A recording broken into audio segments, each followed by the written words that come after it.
Raise your hand if you're married. None of you are married. Raise your hand if you would like to be married to your baby's father. One. The rest of you don't plan to get married. Why don't you plan to get married? I'd like to know that. You already have your child to think about, and then a whole family to care for. You know, it's a lot of responsibility. And then you don't want the commitments. I don't want no man holding me down because I think I can make it as a single parent. But don't you think you might need help in raising that baby from a man? Not really. I didn't have a father. My father wasn't in the home, so, you know, it really, male figures are not substantially important in the family. There you go. So those movies, those sitcoms, those TV shows during the 70s that portrayed single black mothers, they were not only propaganda tools. It wasn't only meant to project black Americans in a certain light. It also served the purpose of conditioning black women. Just like black women live on social media today, they lived in the TV during that time. And anything that was shown on the television was seen as gospel to them. It was seen as something that was given by God. And if on television they were promoting single black mothers, then the everyday black woman wanted to be a single mother. We know that that's how it was then, because that is how they are now. Their mentality comes from the TV. Why are we playing dumb? And I won't say we. I won't say we at all. We haven't done anything. I'm not going to accuse anybody of trying to argue that single black mothers is a myth. Because I don't believe anybody actually believes that. I don't believe any black Americans genuinely believe that. Nobody believes that. Nobody. That was simply some type of experiment by Tariq Nasheed. It had to be. I mean, I have never heard anybody even try to make such an argument. That came from so left field. I sat up in my chair, frozen, like, what am I listening to here?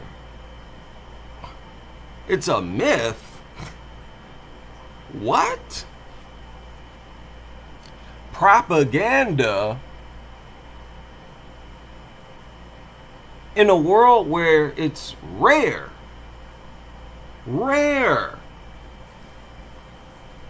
And the more you look at the hoods, the more single mothers you find. It's most definitely a matriarch.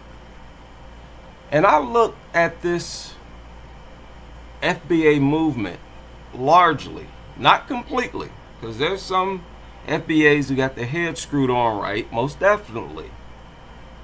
But I look at it largely as a movement that seeks to remove all criticism from black women and to not hold them accountable for anything. You know, the whole idea of denying single black mothers is crazy enough as it is. And like I said, I don't believe anybody believes that. In fact, if you look at the comment section of that video, you see nonstop people who disagree. And like, no, it's not a lie. Even a black woman wrote in here that it's not a lie, but that it was actually created. You know, it was orchestrated through welfare policies. Section 8 food stamps. That's what this black female in the comment section said.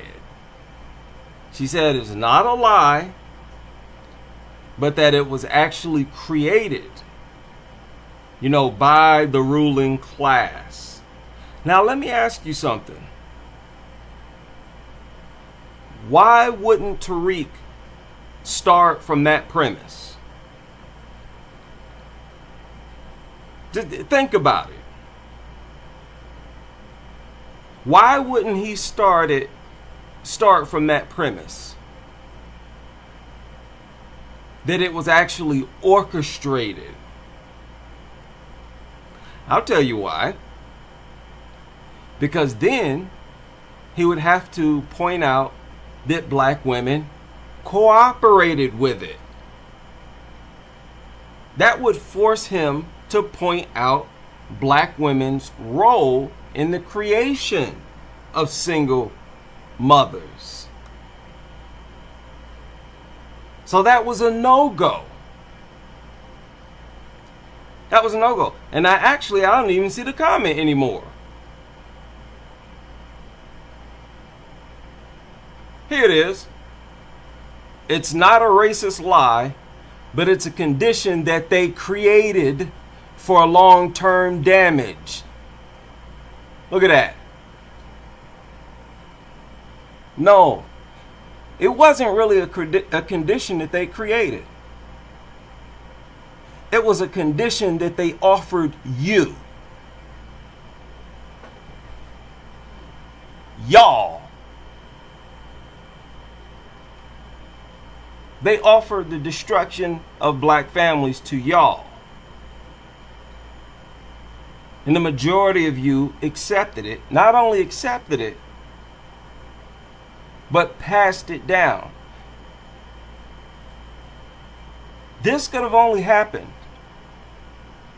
if during the entire time that black Americans were freed, black women on a large scale had more value for Becky and Brad than they had for black men. They had to have lacked value for black men as fathers in order to accept welfare policy at such a large scale. That would have to be mandatory. They would have to look at the acceptance of, welfare as more beneficial than fathers for the kids, not their kids, the kids, which were the kids of, they were his kids and her kids. See, this black community is such a matriarch now. Everybody refers to the kids as her kids.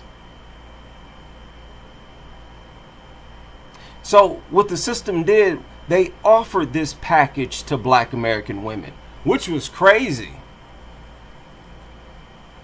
That was actually pretty insane how they went about doing that. Children experienced the hurt from broken families at such a young age. In 1960, just 33% of black American children didn't live with two parents, but by 1988, that rate went up to 61%. In that time, the proportion of black children born to single mothers rose from 23% to more than 60%. This is exactly why we can't judge government policies based on their ideals, but based on their results. And these results, well, left a ton of households fatherless. I mean, think about it. What would the result have been if this welfare policy had required the opposite of that? That both parents lived in the same home and cared for their children to receive government assistance. Wouldn't that have made more sense? Wouldn't that have made sense, period?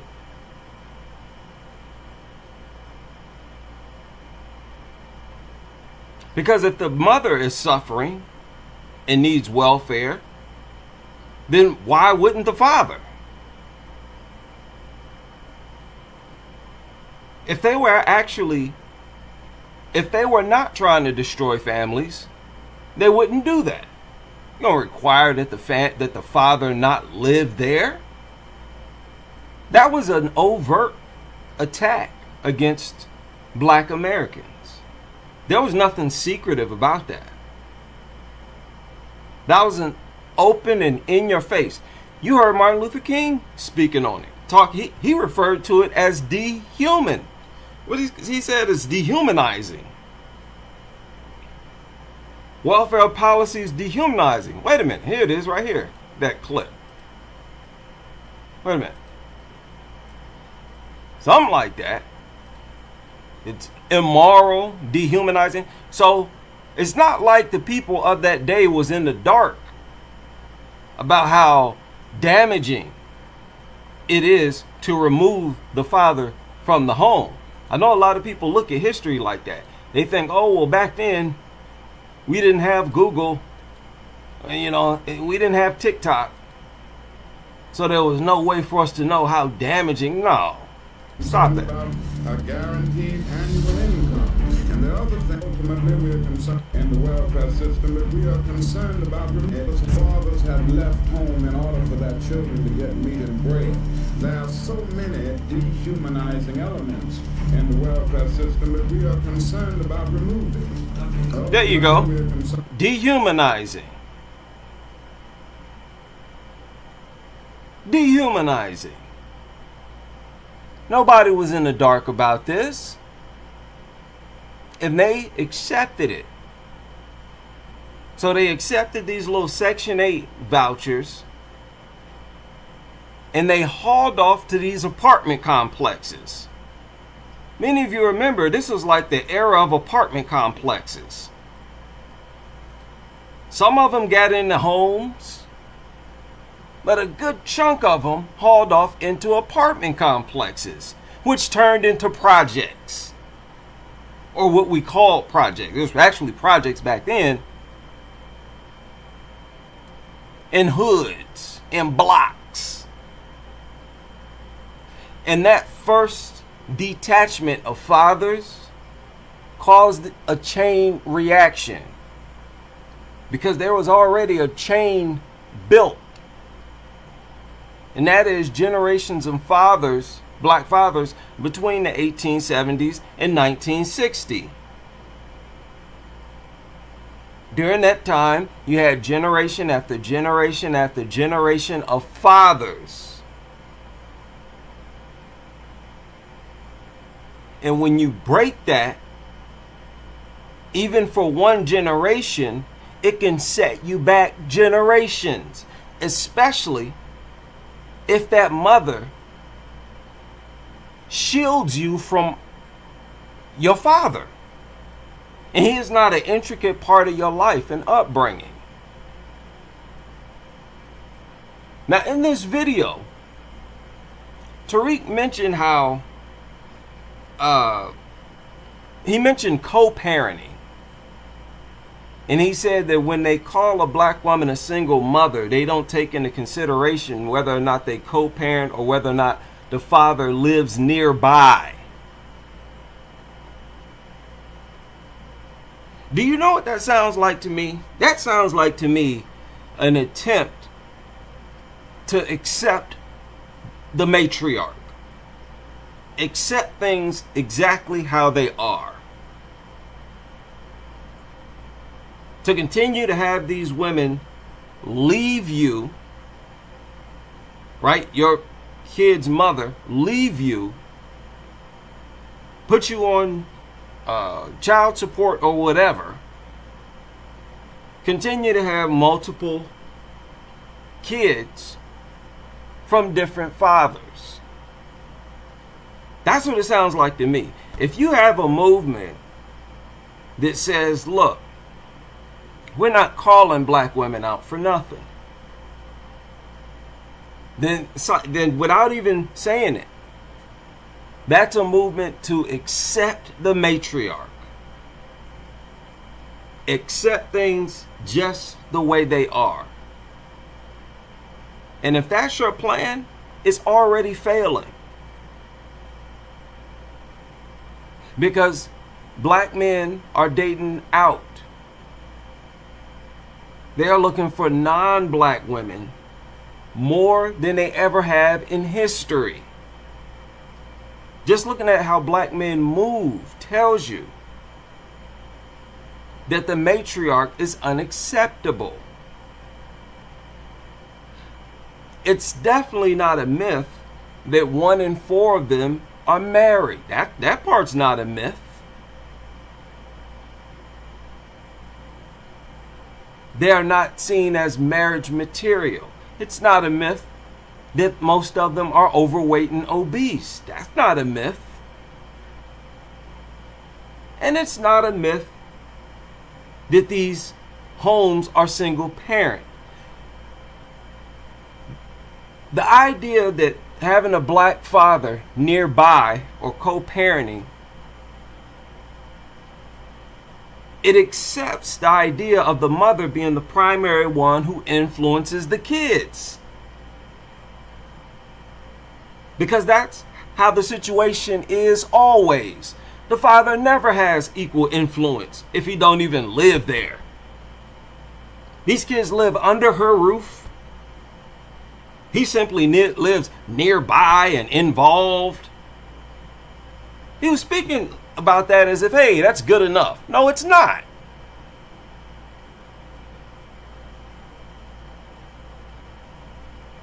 And I'm starting to, well, I've been noticed. Listen, you can't listen to anybody, even if it's a black male, even if it's a black man.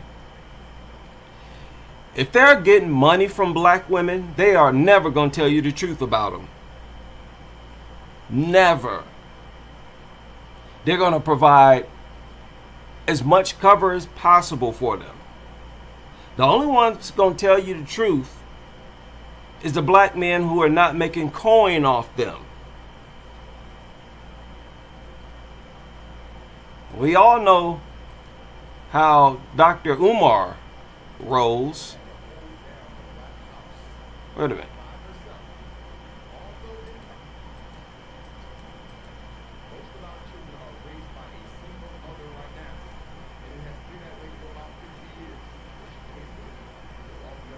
For you who disappointed her. Wait, listen to this fool. Black woman has had to hold down the black house by herself, although imperfectly. By her own choice. Pookie. Most of our children are raised by a single mother right now. And it has been that way for about 50 years. And she can't do it because all the other men before you who disappointed her. So what I'm saying is, listen to that. Just like a Pookie to accept, blindly accept these horror stories fed to you by your single mother, by various black women, where they talk about their kid's father as if he was the most evil man on the planet. And oh, he hurt me. Oh, he did this. And they're all abused. Every one of them got this horror story nonsense. You can't listen to any of these dudes who make money off black women. as black men, we got to be patient with our women because we created that. We've been patient and we did not create them. When black men were in the home with black women, they were trying to instill quality values into them. Be a wife, be active, slim, be disciplined in how you eat, how you dress, how you speak, be a woman, be a lady.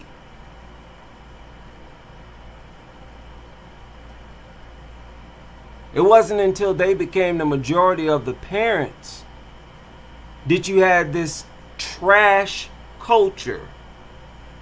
Don't turn around and blame us for that. Pookie. We didn't create them. What are you talking about? We tried to create them.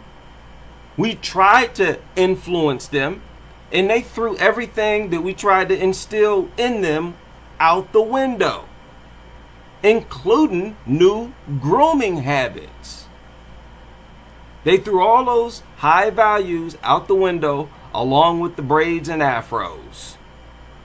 And now what do? As the poorest demographic, because no men are there, there's no discipline. The poorest demographic spending over $100 to get their nails done. You see, when you have these long, artsy fingernails, it costs more. Who has these most often? Keisha. That's who. They're spending the most money on nails, hair. Do you know it even costs a lot of money to get makeup put on your face? Listen to your girl, Clarissa Shields, a head full of Becky. I don't think that is just crazy. You know how much it costs to get your makeup done every single day? To the girls who do their own makeup, I salute you. That shit costs money. You go to LA, you can't get a face for under $350. You can't get your makeup done. She said a face. Notice how she said you can't get a face for under $350. So the idea is to cake so much makeup on that you look like a whole different person. You can't get a face for under $350 in Los Angeles. So in places like Texas, Ohio, I would imagine it's well over $100 for somebody to put makeup on your face. And they be paying money for this garbage. No discipline in how they spend money. And we just supposed to go wife these women up and be FBA and proud? Get out of here. We supposed to just take on their kids that they had by multiple different men. And this is a reality. This ain't no myth. It got ridiculous at a certain point. How many black women were coming out saying, yeah, I'm a single mother, a bunch of kids, baby daddies. That put an end to all the questions. You see, that's why I don't support. I support people like Kevin Samuels. Although I disagree with him on some things. Messages like this, I agree. Watch out for when they're dating. Do not date single mothers. Do it at your peril. I'm not going to bash single mothers or anything like that, but bottom line, there used to be a time when a woman had a baby out of wedlock, it was few and far between. And there was some shame that went along with it, enough to where they didn't keep going out and doing it over and over again. Now it's a badge of honor. You as a man are worth too much and too valuable. If you got your head on straight, you're out doing your thing, taking care of your business. And that is not just a high value man. That's any working man. Should not be forced to pick from a crop of women who already had another man's children. Now, let's say we cross single black mothers off the list. What percentage of black women do you think that would be?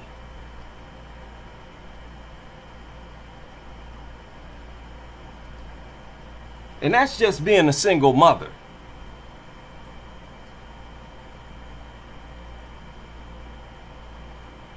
They don't live a lifestyle to maintain a family. You cannot maintain a family, especially being as poor as they are. Averaging what, $38,000, $45,000 a year? Spending the way that they spend. You can't have a family throwing away money on stuff like that. Makeup, nails, hair, eyelashes.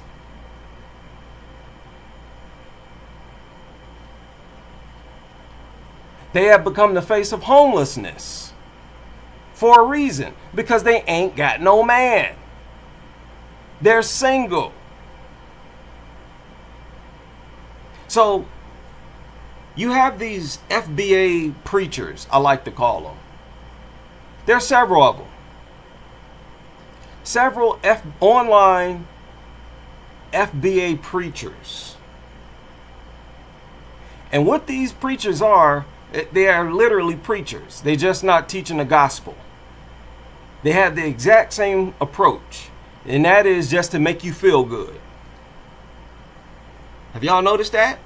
If you FBA and you grew up in a church, you know exactly what I'm talking about.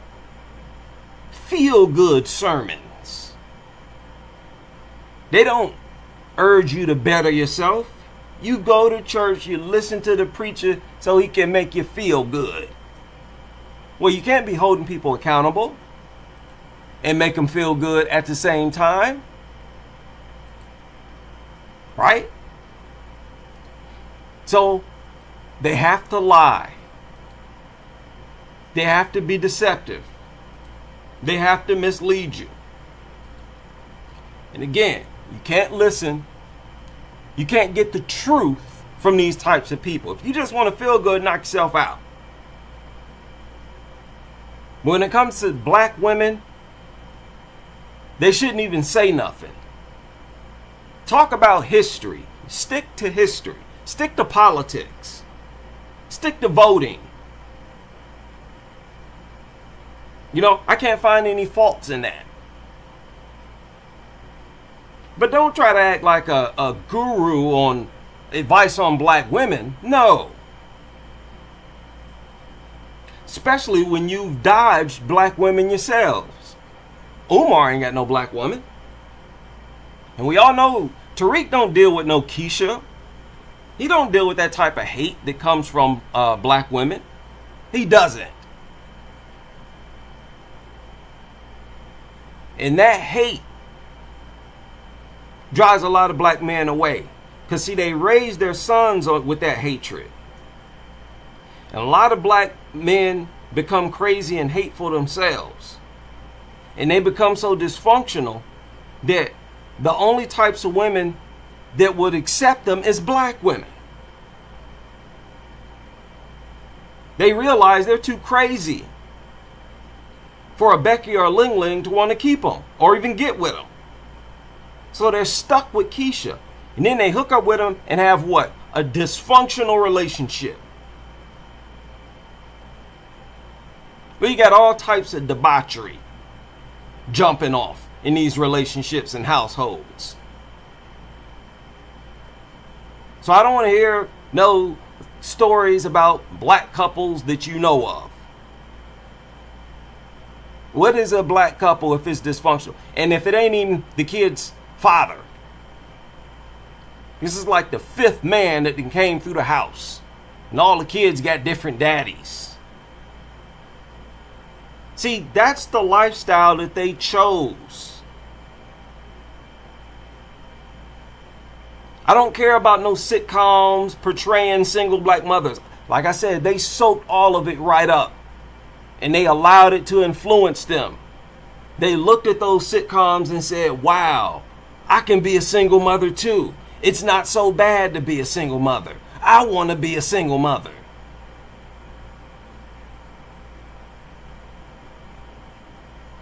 They made the decision to marry the government. Scraps off the table. Something that did not guarantee that anything get passed down. You're passing down Section 8. No inheritance, no wealth, no building of wealth, none of that.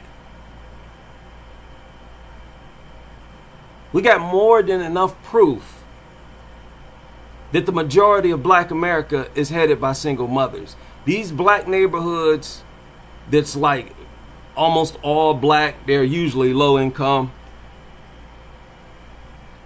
And they're the hoods that was built by these single black mothers. And that's what makes it difficult, because some black men, they raise their kids, but because that generational chain of fathers was broken, they can't be as good of fathers as they should be or would be had it not been broken. So even though they decided to be in their kid's life, or they succeeded at being in their kid's life, their attempts were not as effective.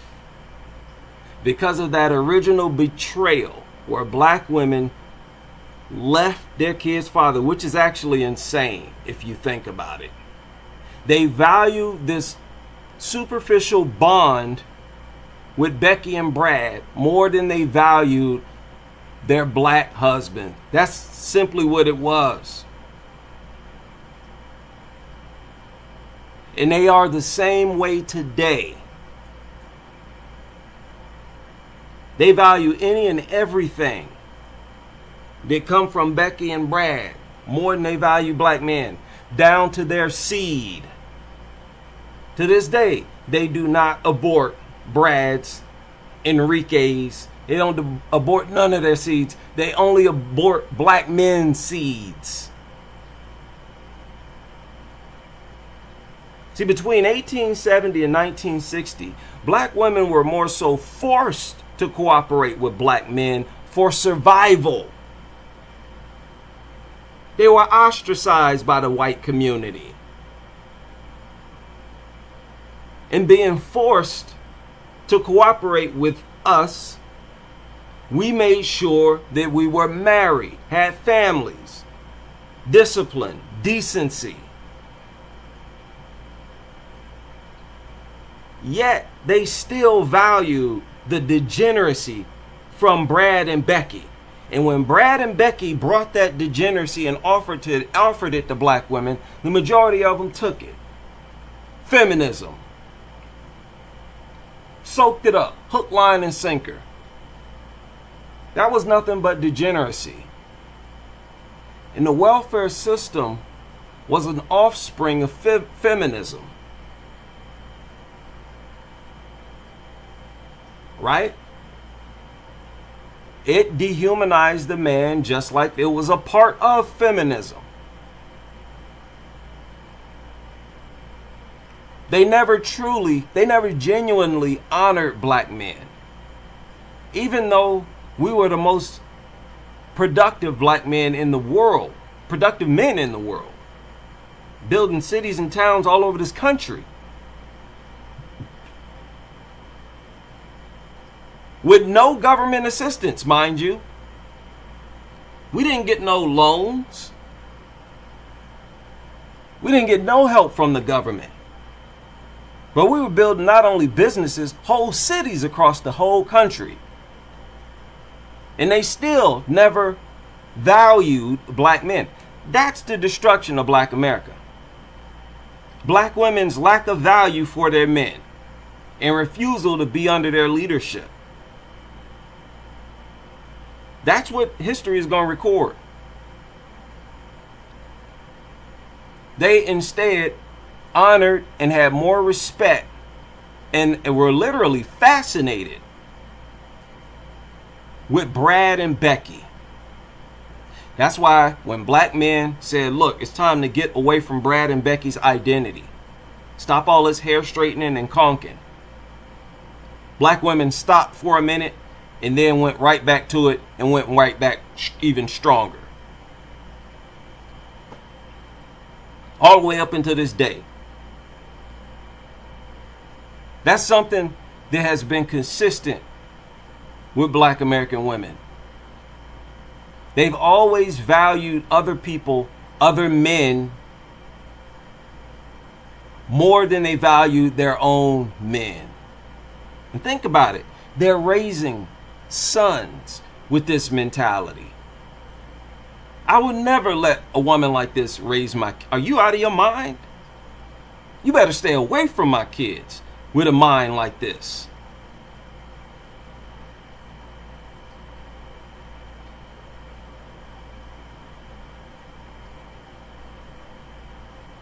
Their adherence to white supremacy is irrefutable. Don't confuse black women's appreciation for your sexual performance with love. And two totally different things. It's very easy to have more appreciation for how you perform in the bed, but more appreciation for Brad as a man and a leader. And still view these other men with more respect and give them more respect.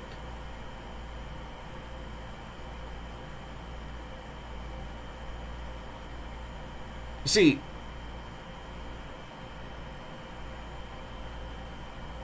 I mentioned this before,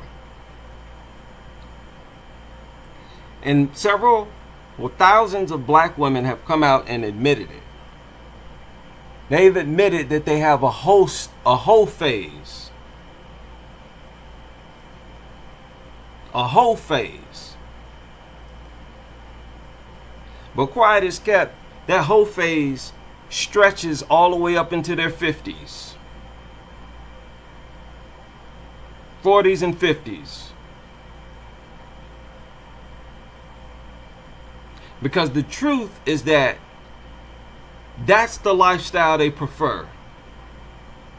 To get banged by a man until she wants another one. Till she get a taste for another one and then go get another one.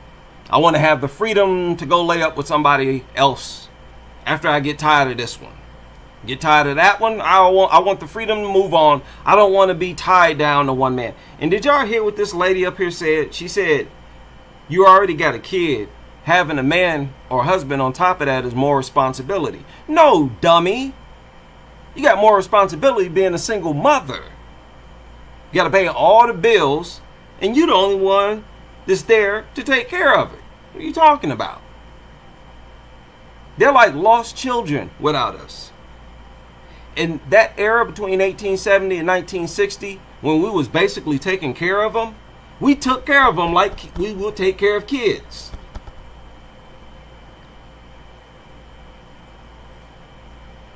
Just as airheaded as all get up. And then you started to see a few of them sound like us, sound like black men during the 60s and 70s.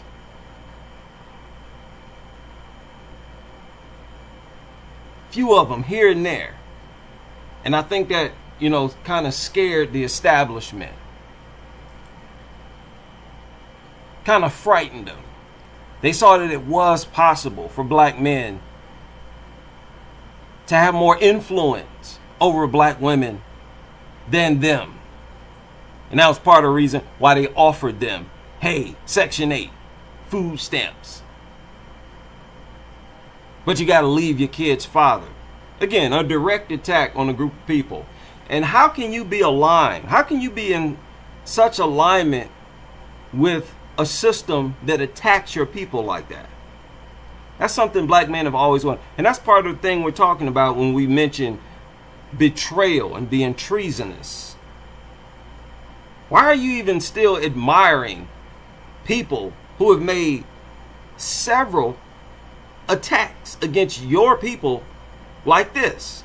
You got to be out of your mind. And you have to be willing to take an endless amount of abuse. And no matter how much you're abused and smacked around and mistreated, you're going to be in love with them, head and shoulders in love, knee deep in love with them. You're going to follow everything they say forever, no matter what they do to you. In fact, the more they mistreat you, the more you're going to keep trying to get them to love you and accept you. You're just going to feel like you need to work harder for their acceptance. That's what this is. And that's the matriarch. And you have to, as a black man, be willing to follow them into this. If you want to be a part of this, FBA movement. So shout out to the FBAs who got their heads screwed on right and are not out here, acting as if we don't have problems. And when I see, the people preaching this rhetoric sidestepping those problems themselves, even, like I said, Umar never settled down with none of his kids, none of the mother of his kids. He spent forever laying up with different women, literally treating them like breeders. And that's a huge reason why they accepted these handouts. Section 8. Food stamps. Remember, at the exact same era, they accepted feminism. What was that? Sexual liberation. There was a revamping of this glorification of sleeping around. And you know they did it during slavery. You know they talked to those black women who were breeders on these plantations to look at it as a badge of honor to sleep with as many bucks as you can. Till eventually women looked forward to the most masculine bucks and got comfortable with that lifestyle. They were living that lifestyle longer than they've been free. Laying up with different men, not knowing who their kids' fathers are.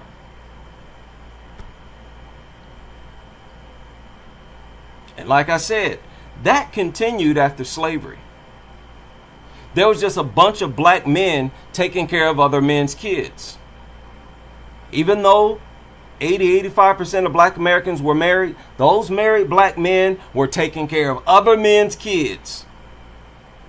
They were sleeping around and having other men's kids while they were married to some other black man. The difference is today, black men have evolved and we're not willing to do that.